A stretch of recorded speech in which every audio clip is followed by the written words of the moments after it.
I'd like to ask you about my children, if that's okay. I have 3 teachers. All these children that I have 3, they have autism.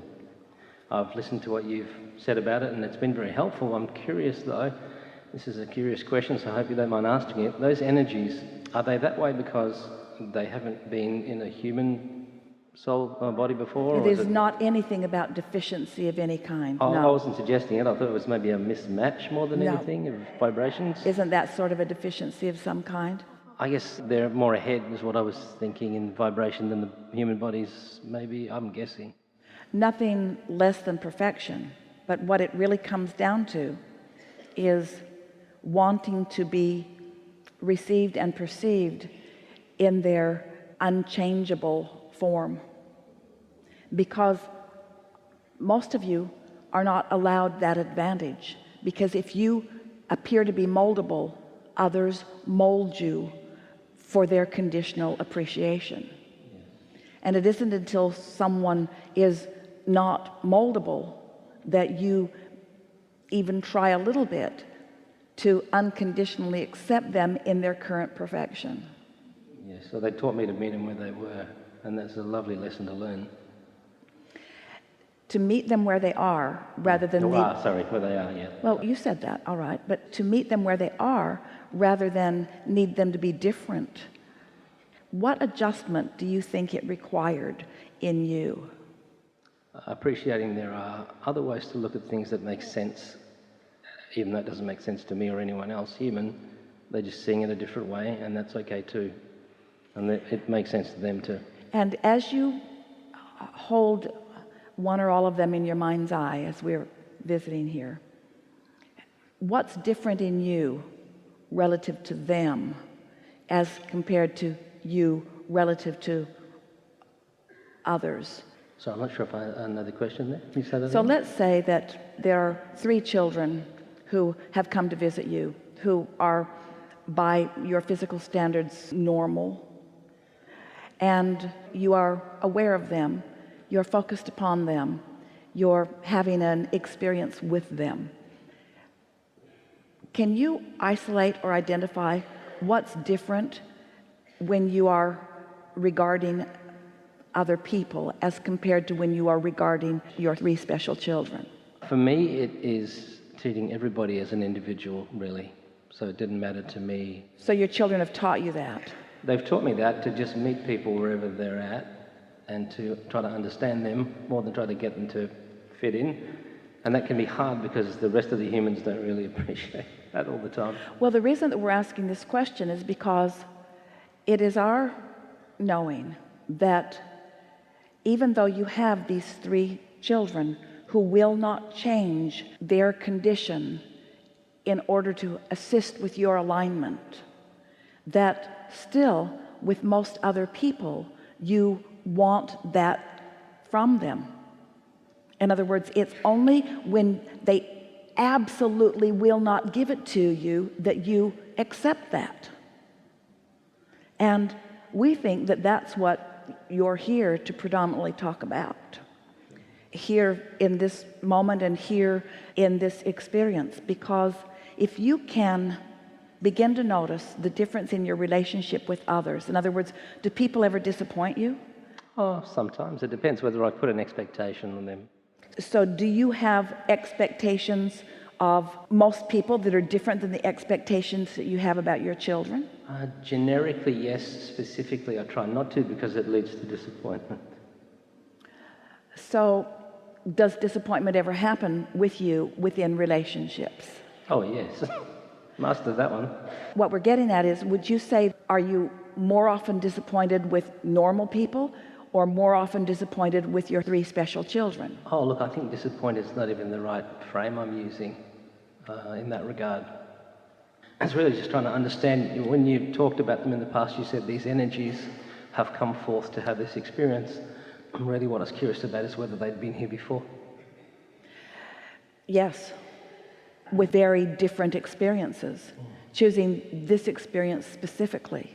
But there's something really important that we haven't gotten to yet, that we believe that you are on the brink of getting to, and that as you allow us to help you get there, everybody else is going to get there in a powerful way too. Okay. And so here is the basis of understanding that we're wanting you to find. We want you and everyone else to care about your relationship with your inner being primarily. And once you've accomplished that, so you've mastered step 4 and you are brilliant in step 5, in other words, you're in the receiving mode so that you're tuned in, tapped in, turned on the majority of the time. Once you are flowing like that, then the people of your world will not disappoint you. They will thrill you. You will embrace their diversity and their differences, because none of what they do will be a reflection upon you. You won't feel threatened about anything that any of them are doing. Whereas it stands in humanity, most people are threatened by what others are doing. That's why you need to put people in jail. That's why you want to punish people who are breaking your rules. That's why you want to drop bombs on people in order to isolate them or to stop them. There is a rampant misunderstanding of the power that others have in your experience. And so it isn't until someone comes forth, some child comes forth and says to you, you do not have the power to make me change for your benefit. You can't make me change. I am so stubbornly in constant alignment with who I am. I stand in my security, and you can't make me feel bad. You cannot control my behavior with your disappointment of me. You can't control my behavior with your punishment. You can't control my behavior with your threats. You cannot control my behavior. I stand independently of that. Because if you could come to know that about everyone, if you could cease to need to control any condition in order to be in alignment with all that you want, you would be free, utterly free. And then really standing in the place that you intended when you came into this time-space reality to begin with. Not one of you intended to need to control anything that anyone else was doing. You understood that everyone gets to choose for themselves. But isn't it curious that it isn't until you have no choice that you even make an effort? Isn't it curious that until you become an utter failure at it, no matter what you try to do? Isn't it interesting that someone would come forth with such strong intentionality that you cannot get them to move toward anything that you need? They will not be the object of your conditional love. They just refuse to be. And so, if you could let no one be the object of your conditional love, if you could just love because you are a lover, not because they've evoked love from you, then you are source-like in your moment. Then you are free from so much of the confusion and the manipulation and the impossible control that you believe that you need. And so our encouragement to you is just for a little while, like for the rest of your life. Is that when I'm going? No time soon. That you would pay attention when you feel the need to control someone, anyone, a politician, an economic situation, that when you feel the impulse or the need to control anything, if you will just stop and pretend for just a little while that they are as uncooperative and uncontrollable as these wonderful children are, you're going to discover a new approach to life experience that is like the source within you is living. Your source does not need you to be any specific way in order to love you. Source is not hindered by your behavior. And hear this is the key to the worthiness that you all are seeking. Because if you can discover your own ability to love unconditionally, if you can discover your own ability to need to control nothing, to just be in that power and that clarity, what's going to happen to you is, as you stand in that flow, you're going to have complete control of everything that happens in your life experience. which sounds again like a paradox. It's like us saying to you, if you don't need the condition to be any certain way and you find the unconditioned, then you're going to line up with this energy that creates worlds, and then you're going to get all the conditions that you want. And you say, wait a minute, why don't you just give me all the conditions that I want?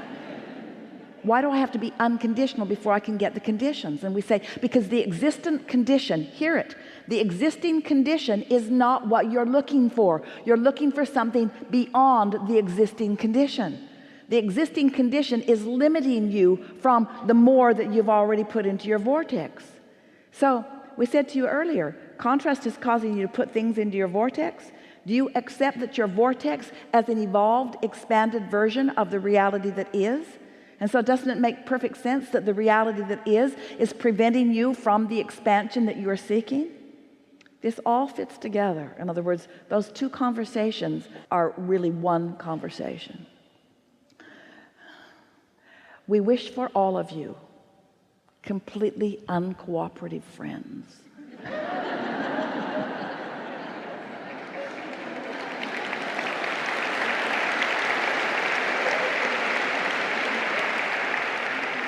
And we wish for you to say to them, I am madly in love anyway. I'm madly in love anyway. I don't need you to be different in any way, shape, or form. I don't need you to do anything. And in this accomplishment, you will find the freedom that you've been looking for all along. The basis of your world, of your universal world, the basis of all that is freedom. You are so free you can choose bondage. Your objective is joy, to feel good. And the result is never-ending expansion. But you don't have to know any of this for the expansion to occur. It's just that choosing joy is the option for you. You can't stop your expansion, and you can't cease being free, but you can look at it in a way that feels bad, and you can look at it in a way that feels good. That's where your emphasis is, you see. So the reason that we were asking the question about the difference between your children and others is that it's easier for you relative to your children to not need them to be different in order to feel good. We like this conversation.